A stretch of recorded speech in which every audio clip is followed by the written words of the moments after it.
Hello, everyone. I hope you're doing well. I am Kentia Smith, your NC Realtors Housing Foundation Director. As you know, we are filming a series called Meet Our Foundation, where we are getting up and close with our directors. Today, I have the highest honor of interviewing our current president, Mr. Mark Lindsey.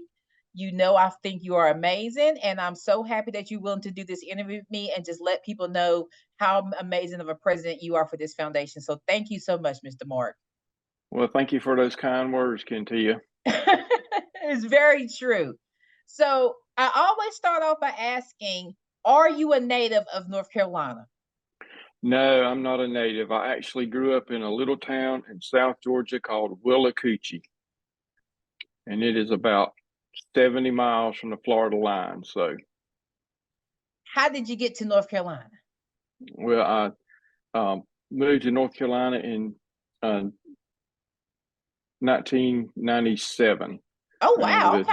with a job change. Okay. Okay. And that leads me to our second question.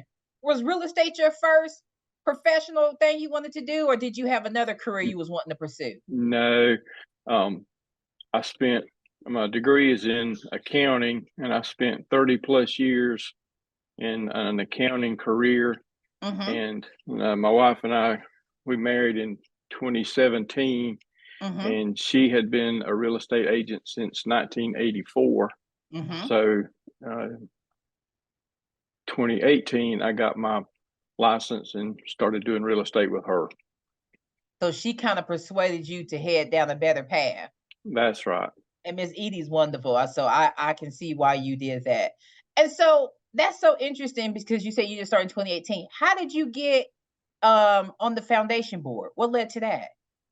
Well, in 2018, I guess most people will remember we had a Hurricane Matthew and came through our area. I'm in Calabash, which is in southeast North Carolina, Mm-hmm, and mm-hmm, Brunswick County mm-hmm, had a lot of devastation from that hurricane. mm. And the Housing Foundation did um, disaster relief, providing uh, mortgage payments or rent payments for 1 month for people that were affected by the storm. And we got involved screening the people, taking the application and sending it to the Greensboro to get the payments processed and all the verify that they had the damage and had the loan or the rent payment that they were entitled to. So that's how I got involved as a volunteer. And then there was a a spot available on the board, so I applied and got accepted. And the rest is history. The I rest is history. I have to ask, did you were one of the people taking the applications and everything? Yeah, we would meet with the people that were affected, and they Mm-hmm. had to submit an application, and we would help them fill out that application and review it with them, get their photographs and documentation of the damage and Mm-hmm. that kind of stuff, and then send it to the people in Greensboro that were Processing the processing payment. the payments. That is awesome. And I think it's you and another director who can speak to, really experiencing the disaster relief that this foundation did. So that's so awesome that you brought that up. So the one thing I always like to know from our directors is, what is it you want the public, our members, the community to know about the foundation?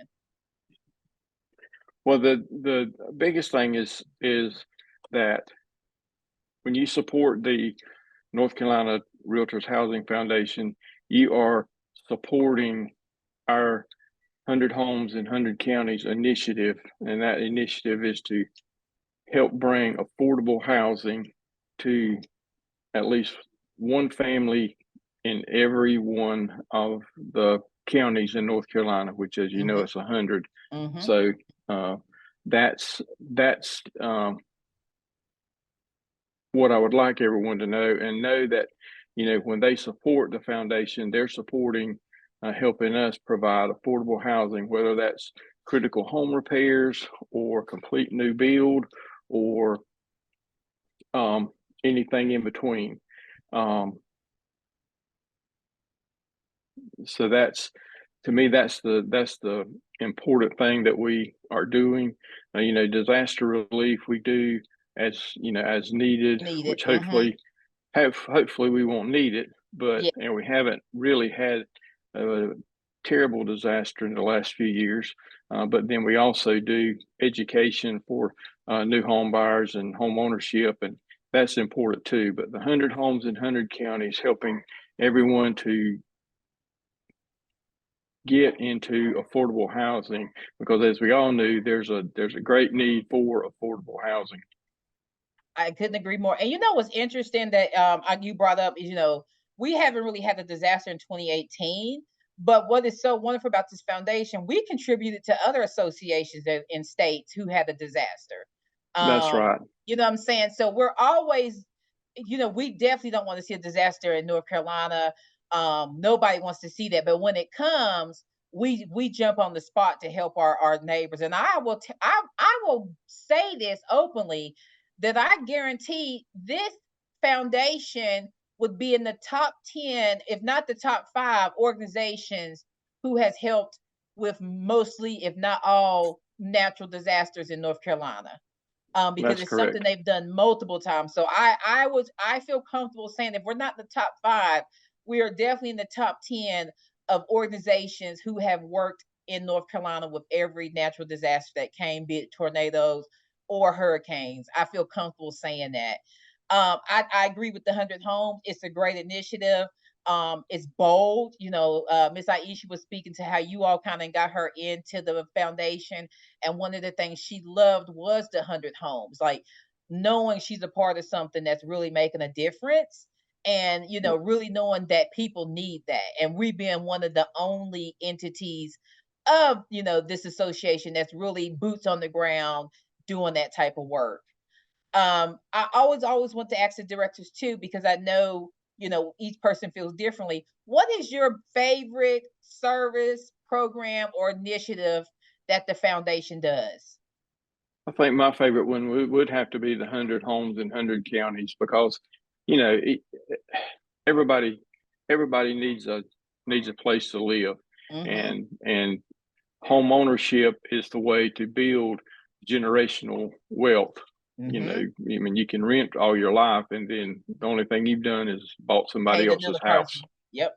Yep. So, that to me is the most important and the most beneficial thing. If we can help people to get in homes and educate them, that's important too. But getting them in the home and starting them on that path to home ownership, and letting them build that generational wealth, and that way they'll have something.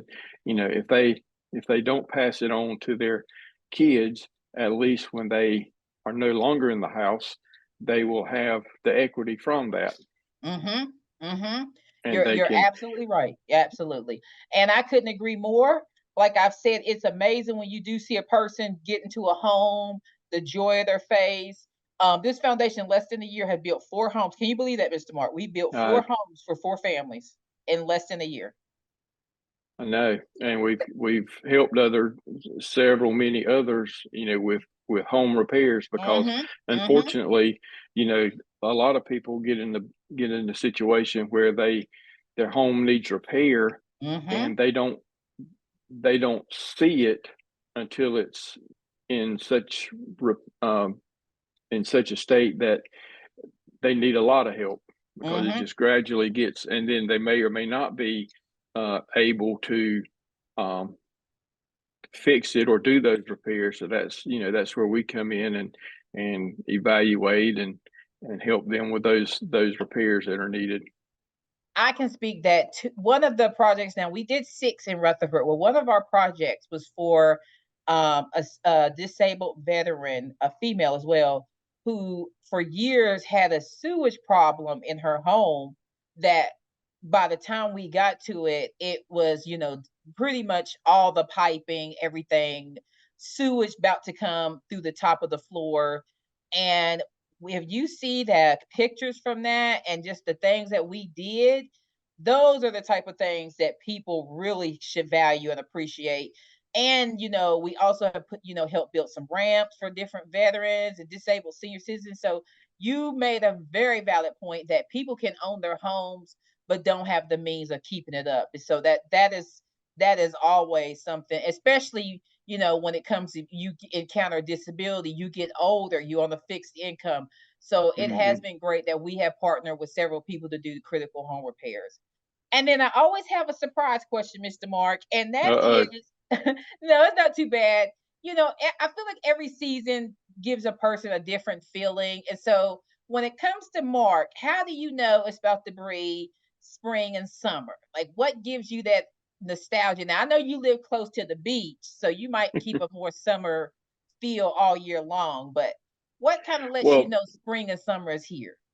I think when you see the tractors in the field and the uh, plants beginning to grow and the gardens Mm-hmm. beginning to grow and you know, crops being planted and getting Mm-hmm. ready for harvest, and then Mm-hmm. of course you got uh, or at least down here you have the big yellow cloud that comes up from the pine pollen, and then you have the um, other pollen that comes along with the blooming trees, and so people's allergies are a lot Suffering. of people's allergies are getting on them and that kind of stuff. But as far as the beach, if you want to go to the beach, don't move to the beach or don't move close to the beach because I it seems like the closer I live to it, the lesser I go That to go it. to. Yes, that is so When I lived interesting. in Georgia, we went a couple times a year, but Yeah. I haven't been to the beach a single time yet this year. Wow. And that is so true. I spoke to somebody from the Bahamas, and excuse me, she was talking about how people come there and they're like, man, I know you love living here. Y'all probably come here every day. And she said the same thing, like, no, really, we don't, like, maybe for a barbecue or something, but where we see it as this amazing thing to be close to. Once you live close, it's like I see it every day. I know I have the ability to get there. So I couldn't agree more. Well, Mr. Mark, I want to thank you for this interview. I think you are a phenomenal president. I think you Well, have endured and just really been a great choice for Miss Michelle. And you and Mr. Sean are going to do great things for this foundation. So thank you so much for this interview. I well, truly thank appreciate you, and you are the amazing president. Thank you, Kentia, and you are an amazing director. Also, Thank this you. Thank foundation is you. a lot. I mean, people just don't know all the stuff that you do behind the scenes, and your work is very much appreciated. Thank you. I love this foundation. I love these directors, and we doing some great things. So I feel honored to be here. But thank you so much, Mr. Mark. All right, thank you.